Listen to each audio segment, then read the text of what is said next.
We're in a very special spot here for Amebix. Brings back some memories.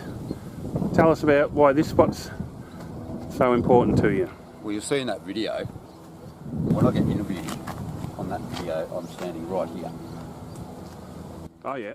I'm sitting on a bike actually. My brother's next to me. Yep.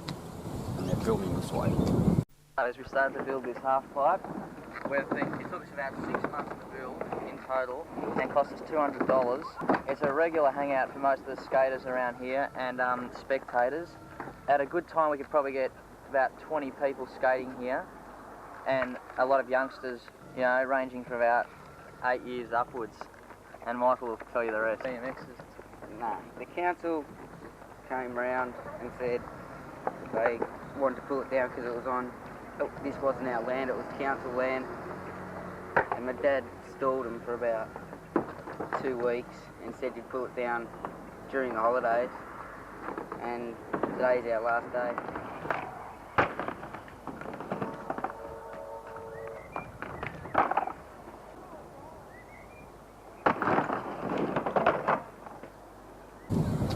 And then the ramp was kind of here, one platform's here, down here, flat, and then it would have, the next transition would have been like here. Oh yeah. So show us where you did your bike upwards and down thing. Yeah. Yeah, do it. Imagine you on your bike. And what year was this? 1987. Okay. That ramp was built. So, you'll also see in the still photos in that other video, can you see the rungs of the slide? I noticed them. So that's like, my dad put that slide in for our pool, like, I don't know, like 1982 or something. And it looks like it's still there. Ooh, crazy. So a tool dude like you could like poke over, and if that's a blue slide, it's still the original slide.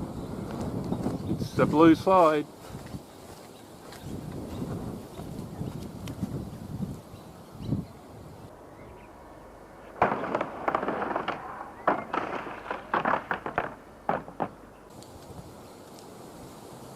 Huh?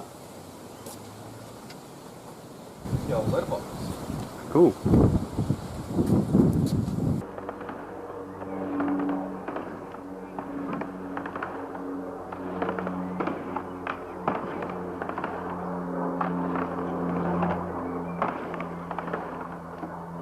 Where did you get all the materials from for the ramp?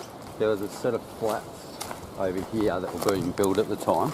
So what we did was, there's a crossing down over there. So we used to cross over there, walk up the other side, and then there's like another level down there. Yeah. For tractors. So it's sounding like Mario Brothers. Donkey Kong. There's someone rolling barrels from up the top. And these flats here were being built at the time. Hmm. So we used to rack all the wood, drag it all the way across the other side, back to that ford. Yep. And then up that hill. So that's the great part of the story, because, you know, skateboarding, you were rebels. Yeah. You don't do anything legit. They had no money. Yeah, you were West Side. And they had wood. I like that.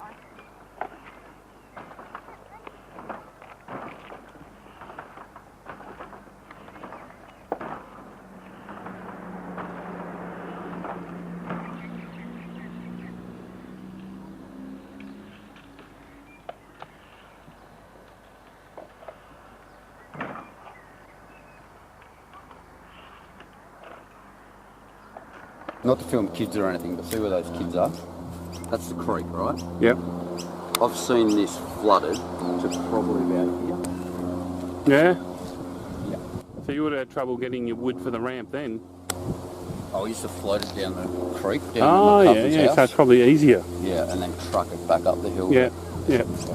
Okay, yeah, that's a good idea. You know they used to do that on the logs? Yeah, them.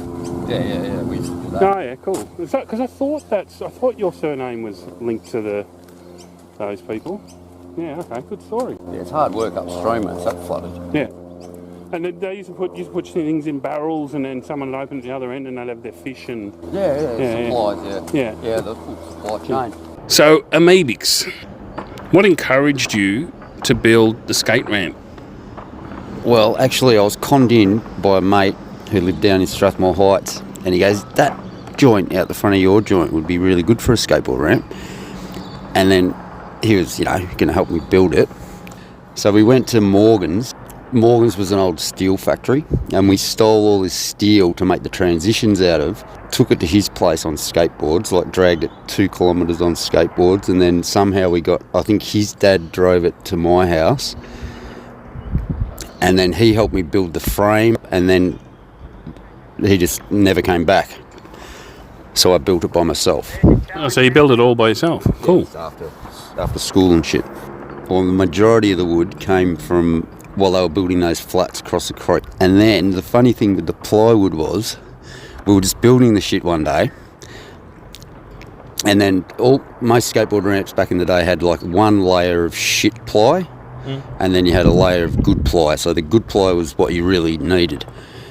And then just these two, they look like stone drug dealer type dudes, a bit older than us, drove up, and they were like, wow man, look at this fucking thing, that's fucking awesome. And we got chatting to them, and they go, look, we'll buy the top layer of ply for you. And it was like $200 back then, so quite expensive for 1986. And they go, all we want to be able to do is skate it. So they came along, brought all the decent pieces of ply, and then that was the final coat. So thank you, stone dudes. Legends. I heard there's a rumour that a world champion got his start on your ramp. Well, I don't remember this, but according to my stepbrother, there's a guy called Renton Miller who was actually world vert champion at one stage, and he still skates vert now, and he's really, really good. And my brother won't shake the belief that Renton Miller learnt to do ollies on our ramp. I can't remember it, there's no footage of it, but my brother swears to God that's where he learnt. So Renton Miller, if you see this video or someone tells you about it, leave a comment telling us if it's true or not, because this video is going to get millions of views. I can't even remember him skating it. No, according to my brother, yeah. And I was more into BMX and stuff at that stage, so I didn't really care. I didn't really notice who came along and skated it. I know Tony Hallam, there's another pretty famous Melbourne skater. He used to skate it. He used to skate all their ramps, all their backyard ramps back in the day. You were telling me that some dude stole some spray paint from your brother's room. Yeah, so my brother used to do quite a bit of graffiti in his room, and one day all the local bogans that used to hang around the ramp got into his bedroom and stole all his paint and trashed the ramp with it. With mates like that? Yeah. Were there any kids or that get injured during it? Yeah, so there were dudes, a guy from up the road, he was kind of an older guy, so he would have been 16, 17 I imagine. When I got home from school, my parents came and go, a kid was skating during the day and he knocked all his front teeth out on the coping. Oh shit. Yeah, so he sort of came and went home with no teeth. Did his parents try and hassle your parents because it was on your property and blah blah blah? Nah, nothing like that happened back then. I mean, that was it was 1986, 1987 or something. So no, there was no libel back then. It was just Gen X, mate. If you fucking knock your teeth out, bad luck. Yeah, we weren't sooks, were we? No, I don't think that guy ever came back though. So why didn't you just keep it? Why did you have to demolish it? I'm not sure about what happened, but there were probably complaints because it's pretty noisy. You get that all day long. Kids losing their front row of teeth. Yeah, and yelling and fucking graffiti and, stuff, Older people don't like that sort of stuff. But anyway, the excuse my dad gave us was the council had come around and said that land is council land. So we were forced to pull it down. That was it. Every time we sort of talked about doing this video or when you've seen bits and that, you always seem...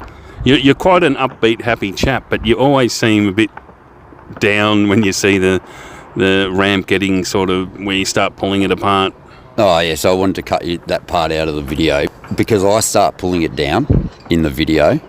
I didn't want to pull it down, but I had to pull it down. So it kind of looked... The video makes it seem like I'm kind of as keen to pull the thing down as I was to build it, which is not the case because I was only a 13-year-old kid.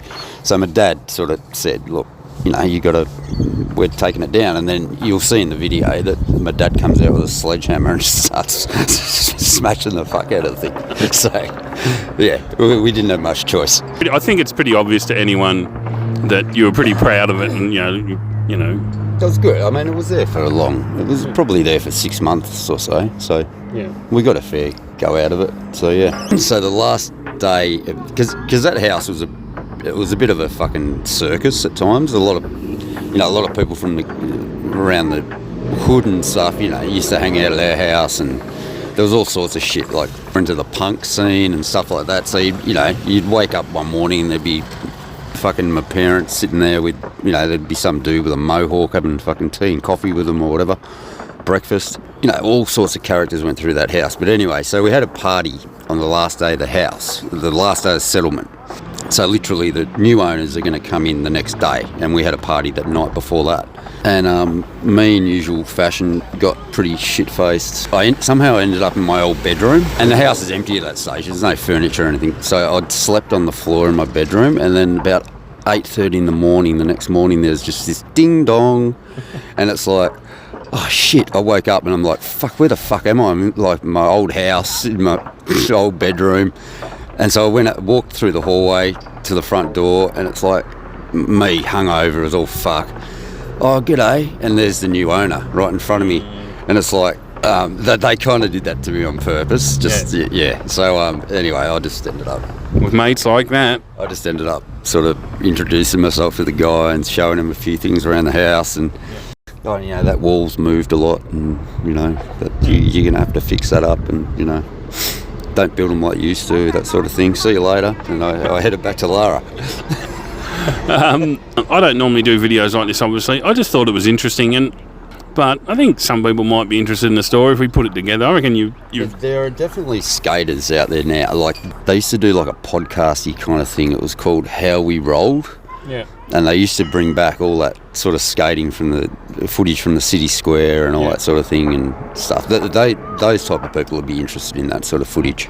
I'll put it out there. Whether they get to see it's another problem, because my audience is generally, you know, the 0.1% of drain explorers in the world. There might be a bit of a crossover, and hopefully, people can pass it on, and maybe even some of the people that skated it in the past. I'm keen to do more off-topic ones like this. I was going to do this as a segment. I was going to call it Having a Beer With, and this was going to be Having a Beer With Amebix.